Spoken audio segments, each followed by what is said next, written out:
these tariffs are being imposed truly for utterly no reason. This is utterly serious. We think it is utter madness, utterly ludicrous. We think that it is utterly crazy, and we're also really, really angry at you. So for today's top stories, we have Freeland on multiple different media outlets talking utter madness. We have Dominic LeBlanc getting called out and embarrassed by Vashi Capellos. Trump responds to us imposing tariffs on the U.S. We also have a former conservative leader being the only one talking common sense, it seems, as well as a bonus clip from the former president of Kenya, reiterating the same sentiment as Danielle Smith and Pierre Poilievre. So without further ado, let's get into it. So just before the weekend, we had Trudeau announcing that he would be adding retaliatory tariffs to the U.S. if they imposed anything coming tomorrow. And on the weekend, this was Trump's response to the question about tariffs via Mexico, Canada, and the U.S. Mr. President. You saw some retaliatory tariffs from Canada. Say it. You saw some retaliatory tariffs from Canada. There was a rider in the order. Are you planning to increase the tariffs against Canada? Well, it could happen. If they do anything, we will. Canada's been very abusive of the United States for many years.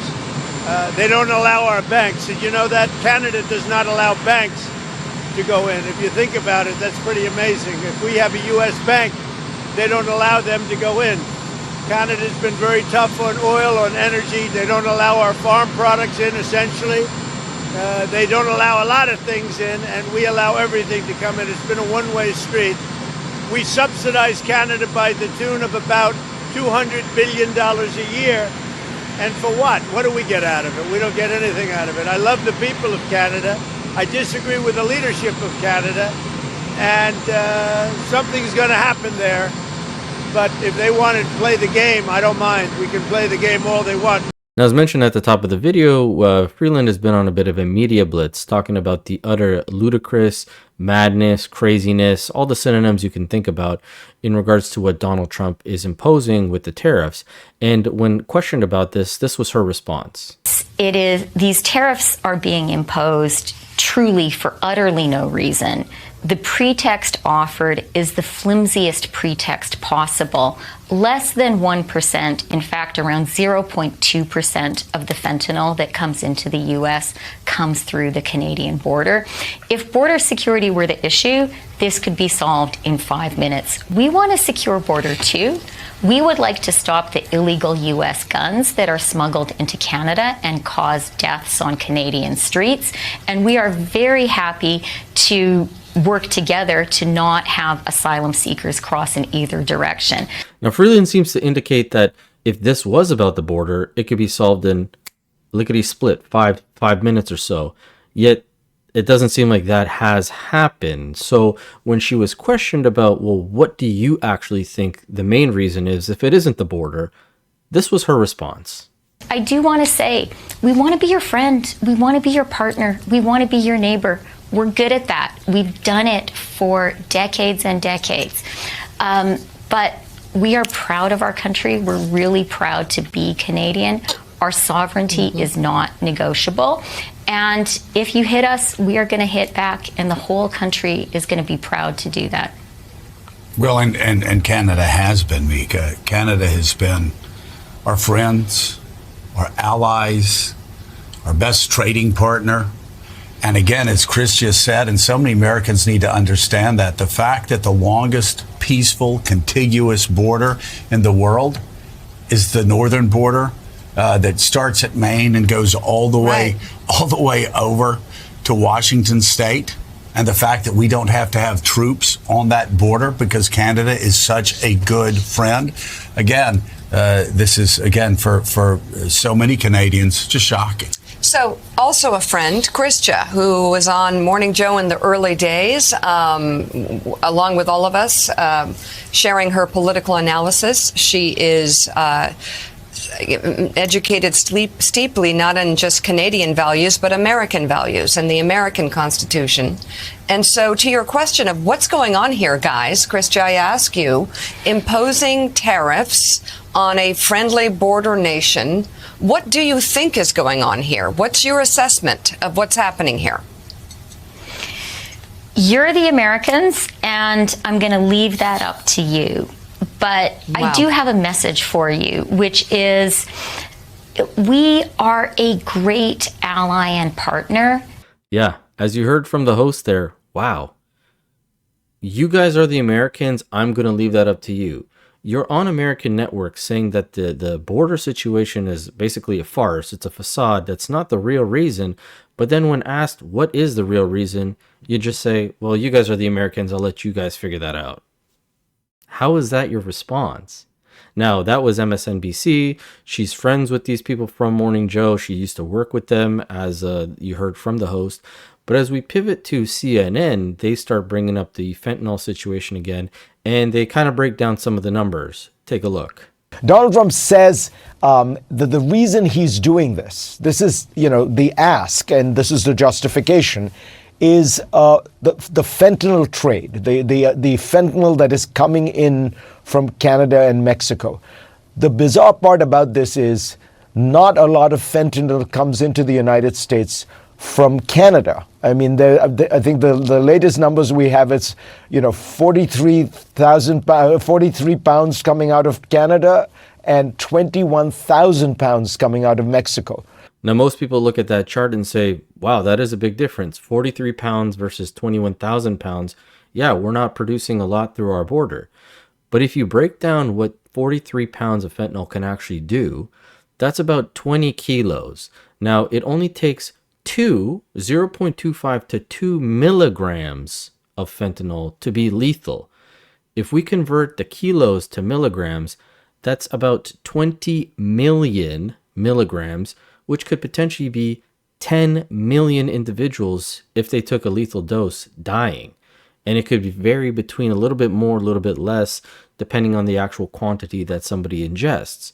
So 43 pounds may not seem a lot, but if you break it up into how much is deadly, 10 million people, that is a huge chunk. So you can understand why they don't want that coming through the border. And this is something that's reiterated by the former conservative leader while she was on CTV late last week. And this is what she had to say. I think, look, if it is lacking, it falls on the shoulders of the prime minister because of if anything, the fiscal policy that this government has had over the last 10 years. I mean, let's step back and reflect on where we're at. First of all, it's great to hear that everything's on the table when Parliament isn't even in session. The people of Canada have elected their representative to sit in the House and address these types of issues. Parliament should be recalled immediately. The fact that we're all discussing these issues and lots of smart people are weighing in is great. But here's a thought. The people that are elected by Canadians should be talking about this in Parliament. There is nothing stopping the Prime Minister from recalling Parliament and having those people that are duly elected by Canadians that represent the will of Canadians discussing one of the biggest economic crises in the last decade. And second to that, there may not be this sense of unity because a lot of this falls on the Prime Minister's shoulders. We have a weakened, vulnerable economy, and that is all on him. It's not on President Trump. So we go into a trade war being one of the most unproductive countries in the OECD, having not addressed these issues when we knew Trump was going to be elected. We knew this at the end of October, definitely the beginning of November. Did we do anything to pivot to make our economy more competitive? No, we did nothing. In fact, we raised capital gains taxes on inventors and entrepreneurs and small business owners, which has been a drain on the economy. We can't attract capital into this country, and we have an issue of productivity and job creation. And now we're facing a president, which we knew wanted to create the most competitive country in the world. And he's doing exactly that in a very bold fashion. So it's not just about how we retaliate. It's about how we get our own house in order. And how have we responded? We've done nothing to date. I would also say this. Because I'm upset at the way the prime ministers run the country does not mean I am pro-Trump or pro his agenda, but I have to ask the prime minister, I have not heard him address the issue of fentanyl once. I don't know a lot about fentanyl. I do know that precursors were a problem even when we were in government a decade ago. They continue to be a problem coming in from China into Canada. We know that there's been busts of super labs that are created just for export of fentanyl to the United States. So even if the fentanyl issue is a small one, We have not heard the Foreign Minister of Canada, the Prime Minister of Canada, mention anything about this other than to say, we're not Mexico, we're not the problem. What if we're a tiny bit of the problem? Why can't we at least address the issue? It would just close one of the doors that seems to be open for the president to walk through and attack us on. So I would say on a number of fronts, I don't feel a ton of confidence that I feel like we've been just waiting for this trade war. And now of course, we're going to have to retaliate. We have to walk into this and do as much as possible to retaliate dollar for dollar. But that could also include retaliating on oil and gas, which is a terrible policy idea. Now that just sounds like common sense to me. Regardless of how much is coming through the border, any amount of fentanyl that's coming through the borders is a problem. And she also mentioned back when the Conservatives were in power, the precursor to fentanyl coming from China was an issue back then. Now, we did have Trudeau just before the weekend mention that they're reaching out to China to talk about the precursor coming into our country, but this should have been something that had been stopped long time ago. We are making progress in working together, including sending joint teams over to China to talk about the precursor chemicals that get developed into fentanyl all across North America. Now, one could definitely say that this issue doesn't solely fall on the shoulders of the Liberals. As Ms. Ambrose mentioned, back when the Conservatives were in power, the precursor was an issue back then. That being said, though, I do feel with fentanyl becoming more prevalent in society, the Liberals have a bit more of a responsibility, especially when Trudeau just admitted that it gets produced here in North America. We know that it comes in through Western Canada, especially BC. The precursor gets used to make the drugs, and then the drug gets distributed. So we already have that information. Do something about it. And we have seen a bit of an increase in the border security, especially over the past few days. You've even had Fox News down in Alberta showcasing what Danielle Smith and Alberta has been doing to bolster that section of the border. But as Ms. Ambrose mentioned, Parliament should be recalled. We need to be discussing this in the House. These are what the elected officials' job is. And when Vashi poses this, question to Dominic LeBlanc, he kind of stumbles around. She calls him out on it, but listen to his response.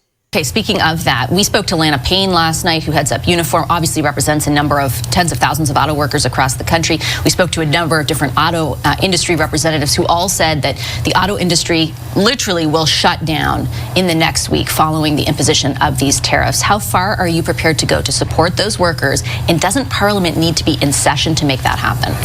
So again, two questions. The last question, no, we believe that the government has the instruments necessary to support workers and Canadian businesses in the current context. What we did last night, what we can do with programs like employment insurance, what we can do with what I can do in terms of providing liquidity, financial assistance to businesses through the Crown Corporations, Export Development Canada, Business Development Canada. There's a lot of instruments.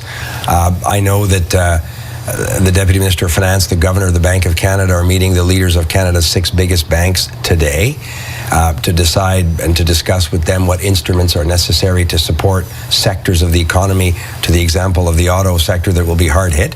So we'll be there to support these businesses. We think we have all the instruments and the programs available to do so. The provinces will also step up. The provinces, I was with the Prime Minister in this conversation with all the premiers yesterday. Every one of them talked about the importance of working together to support businesses and workers. They didn't create this circumstance. The people that are going to work tomorrow in the auto industry in Ontario, the lobster fishers in Nova Scotia, the Bay of Fundy, there's a lobster season on now. A great number of those lobsters are sold in Boston. So you could see how this very quickly becomes very difficult for these parts of the economy, and it'll roll across the country in different ways.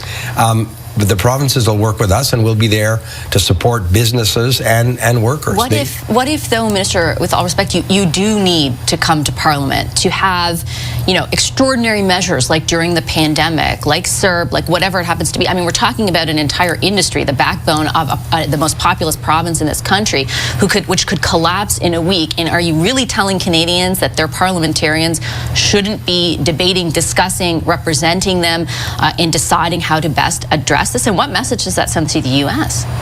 We'll make all the decisions necessary to support workers and businesses. So if that circumstance that you described turns out to be the case, obviously we would do what is necessary. So you're not going to avoid it just to stave off an election, to be clear?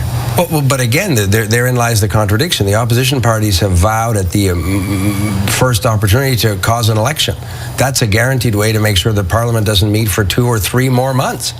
So they can't have it both ways. You can't say, hurry up, bring Parliament back because we want to have an election, which would mean that Parliament would not be. But I mean, the timing is essentially set off by the Prime Minister deciding at the point he did to vacate his position. I mean, it's not the opposition's fault that he waited until he did. I don't. The issue is, does the government have the necessary instruments and programs to support sectors of the economy and workers? The answer is yes. The politics of people parading around the foyer of the House of Commons with manufactured outrage, you've been around long enough, Vashi, that's a whole separate conversation. The focus that we think Parliament and parliamentarians should have is what they can do in their communities to frankly give voice to the business leaders and to the workers that are concerned about this. And you have 13 premiers and a federal government that have said they'll work together to do what's necessary. I think we should be careful not to talk about a COVID-like circumstance. Some people have done that. I haven't done that. COVID is where the government of Canada shut down entire sectors of the economy for a public health emergency. But I mean, entire sectors of the economy could be shut down because of this. Absolutely, and the government will be there to support them. Now, there was a few things in that clip that were just mind-blowing. First off, he's saying that this isn't a COVID-type situation, but then basically laying out a COVID-type situation with the potential of a CERB package. Him saying that people are parading around with manufactured outrage, when these MPs most likely are hearing from their constituents, people that are worried about the tariffs. We do not have a government that is active right now. We're essentially waiting for a new leader to roll in, which could take a while. It could be months. And as Vashi pointed out, this is on Justin Trudeau. We knew back in October that Trump was going to be in power. He mentioned back in October and November that tariffs were looming, or tariffs would be imposed when he became president. January happened. This is how many months did he have to prepare for this? Or maybe not resign at the time that he did? Maybe call an election back when he found out, and then we could have had a new prime minister with a better mandate. So many other options he could have chose rather than the one that he did. But to Dominic LeBlanc, this is just a manufactured outrage. Mind-blowing. But as I mentioned at the opening of the video, we have a clip that is coming from the former president of Kenya, who is addressing the people, because not only does Donald Trump announce his tariff situation, he's also agreed to stop sending funding overseas to other countries. And this is what the former president had to say to his people. I saw some people the other day crying, oh, I don't know, Trump has removed money. He said he's not giving us any more money. Watu wanalia. Why are you crying? It's not your government, it's not your country.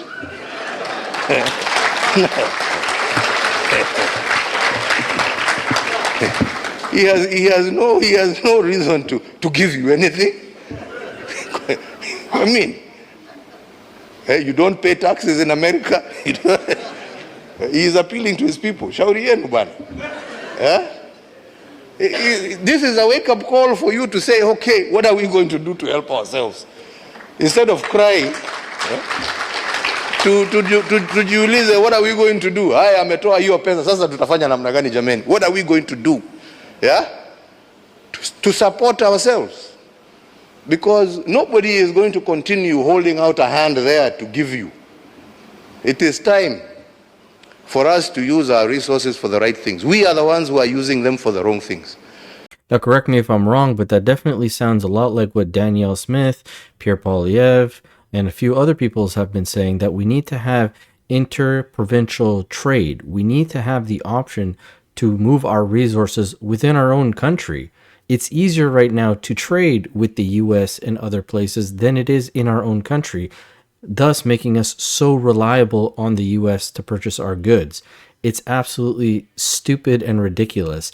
We should be able to have our country self-sufficient in providing ourselves what we need, and then also exporting it to other places so that we're not so tied to the US.